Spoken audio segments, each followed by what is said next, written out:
Bienvenidos al recorrido de este reportaje, los desafíos de la ciencia forense en casos de desaparición forzada.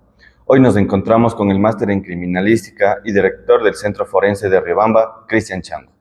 El tema que abordaremos es estremecedor, el caso de las Malvinas, en el cual 4 niños desaparecieron bajo circunstancias que involucran un presunto crimen de Estado. A través de esta conversación exploraremos las claves del análisis forense en contextos tan complejos. Para comenzar, el especialista nos indicó y nos explicó además los pasos fundamentales en el análisis de cuerpos encontrados en casos de desaparición forzada. Tiene que asegurarse primero que nada que todo el procedimiento sea riguroso y exhaustivo en el análisis tanto de las evidencias que se encuentran en el lugar de los hechos, así como también todos los antecedentes que conllevaron a este suceso. En este caso puntual, el lugar de los hechos es una escena principalmente que habla mucho, ¿sí? Donde podemos encontrar bastante evidencia circunstancial, bastante evidencia, en este caso, que nos ayuden a confirmar todas las hipótesis que tengamos. Desde dónde fueron, en este caso, los jóvenes tomados o capturados, en este caso, por las Fuerzas Armadas, hasta, en este caso, la consecuencia o cómo se han desenvuelto eventualmente los hechos. Todo se debe manejar bajo la estricta reserva debido del caso. ¿Por qué? Porque a medida que avancen las investigaciones se irán esclareciendo todos ellos. Cada uno de los indicios, pruebas o evidencias que se encuentren dentro del lugar de los hechos. Entonces, éticamente corresponde, primero que nada, el aseguramiento de la escena de los hechos. Posteriormente, el levantamiento de todos los indicios que se encuentren en la escena de los hechos y posteriormente estos mismos tienen que ser trasladados a las respectivas unidades investigativas para el procesamiento de cada uno de ellos. Uno de los puntos cruciales que tratamos con el experto fue cómo los análisis forenses pueden revelar casos de tortura. Según el máster Chango, los cuerpos suelen mostrar signos externos como hematomas, contusiones o fracturas. Incluso en casos extremos, como el de los niños de las Malvinas que fueron incinerados, los forenses logran identificar evidencias clave. Además, profundizamos en el proceso para determinar causas de muerte en condiciones avanzadas de descomposición. Nos explicó cómo los estudios de histopatología, toxicología y ADN son fundamentales para extraer información de restos biológicos que, a simple vista, podrían parecer irrecuperables. Cuando hablamos de casos de tortura, casos de abuso, casos de cadáveres que se encuentren bajo ciertas circunstancias, por decirlas así, de tortura, principalmente lo que macroscópicamente dentro del análisis externo del cadáver vamos a encontrar signos de lesiones a nivel de los huesos, contusiones, hematomas, que nos indiquen a nosotros, en este caso, el cometimiento de que haya sido objeto o haya sido sujeto, en este caso, por algún elemento contundente. Podemos, aparte de eso, hablando ya en el caso de las Malvinas, de aquellos niños, en este caso fueron incinerados como tal. Desde ahí, ya partiendo desde ese punto, iniciamos de que obviamente es una muerte violenta como tal. El director señaló que estos estudios son vitales para determinar las causas de muerte y en muchos casos identificar sustancias tóxicas o elementos que conectan a las víctimas con los responsables. Preguntamos también sobre la importancia de preservar las evidencias biológicas y el desafío que implica evitar la contaminación cruzada.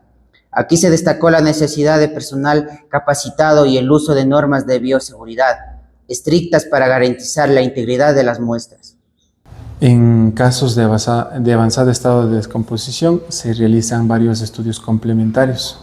Podemos en este caso requerir a estudios tanto de histopatología para determinar ciertas lesiones, a estudios también de toxicología en el caso de que encontremos como tal, por ejemplo, si es que todavía hay sangre como tal para determinar en este caso alguna sustancia tóxica. Y también el análisis biológico, porque muchas veces podemos en este caso extraer ADN, por ejemplo, del hueso, de la víctima como tal, y en el caso de que se encuentre alguna evidencia que la vincule, en este caso a su agresor, se podrá también realizar una experticia de ADN como cotejamiento. Entonces, siempre se basan o siempre nos ayudamos nosotros en este caso con los estudios complementarios. Otro aspecto que abordamos fue el desafío de analizar restos en contextos de violencia extrema, como cuerpos encontrados en zonas remotas o calcinados. Cristian Chango subrayó que con la putrefacción o la carbonización dificulta la recolección de evidencia clave. Sin embargo, mencionó que con la ayuda de técnicas avanzadas como la entomología forense se puede estimar el tiempo de muerte con una precisión sorprendente. Estos estudios multidisciplinarios permiten reconstruir los hechos y acercarse a la verdad, incluso en escenarios tan complejos. Principalmente como dificultad se podría decir es a medida que el cadáver se descompone como tal, el ocultamiento de evidencias por la putrefacción mismo del cadáver, ¿sí? O la pérdida de evidencias como tal. Y en segundo, por ejemplo, en el caso de los cadáveres calcinados, obviamente igual la pérdida de evidencia como tal, que puede ser circunstancial y puede ser crucial para, en este caso, esclarecer un hecho. Si no así, hemos tenido buenos resultados, digo, desde la experiencia, que como digo, con la ayuda de los análisis complementarios se ha logrado determinar o esclarecer ciertos casos que aparentemente no tenían una salida, y mediante estos estudios también se ha podido analizar y esclarecer más que nada estos casos.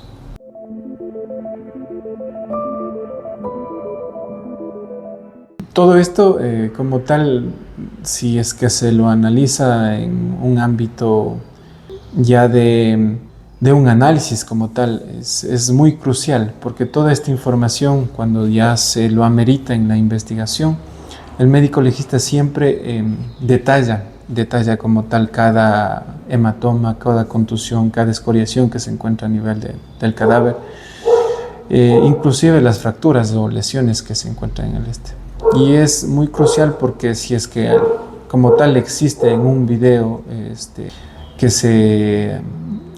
este caso que se realiza la lesión como tal, o se realiza con el objeto como tal, y a nivel, si hay un cotejamiento como tal en la autopsia médico-legal, es muy importante, es crucial anotar todos esos detalles. Y todo eso, obviamente, como digo, se lo remite en un informe pericial, o se lo evidencia en un informe pericial, detallando absolutamente todo. Entonces, como digo, es fundamental y es crucial que toda esta información sea contrastada y obviamente sea analizada también, tanto de parte de Fiscalía, que sea proporcionada al médico legista, y el médico legista también pueda analizar esa información y contrastar como tal. Bien, en sí estos análisis podrían determinar hace cuánto fue las heridas causadas que le llevaron a la muerte. Hay un aproximado, no siempre hay una exactitud como tal en pero sí se podría estimar en este caso, mediante fue unos días, fue unos, o cuestión de, no, más días. También, por ejemplo, en el caso de los cadáveres en descomposición, hay un estudio muy importante que se puede realizar, en este caso el estudio antropológico o de entomología forense. También es muy importante, ya que precisa en este caso el tiempo de la muerte, nos ayuda también a precisar bastante el tiempo de la muerte y darnos un tiempo más limitante. Por ejemplo, hablaríamos de horas o de días.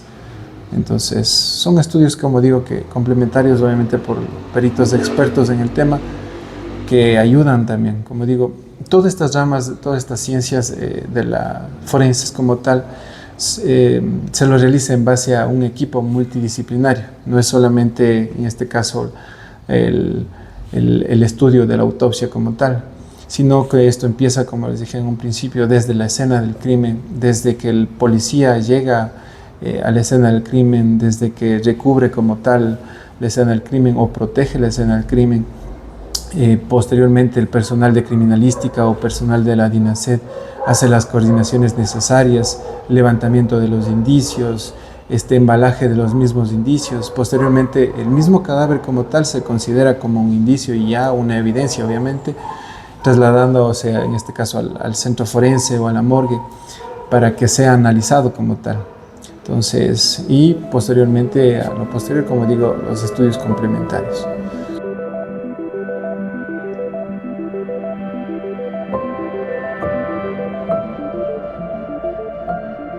El protocolo obviamente se maneja cuidando de la no revictimización, en este caso a los familiares. Sí, por ejemplo, en el caso de cadáveres que se encuentran bajo condiciones de avanzado estado de descomposición, bajo estado de carbonización, y eso es preferible indicarles a la familia o irles tomando las palabras adecuadas, por decirlos así, para indicarles cómo está el cadáver, que el procedimiento más que nada, hacer un abordamiento con el familiar e indicarles cuál es el procedimiento, cuál es el protocolo que se está a seguir y darles la información clara, lo más clara posible. Gracias por acompañarnos en el recorrido de este reportaje, los desafíos de la ciencia forense. Hasta pronto.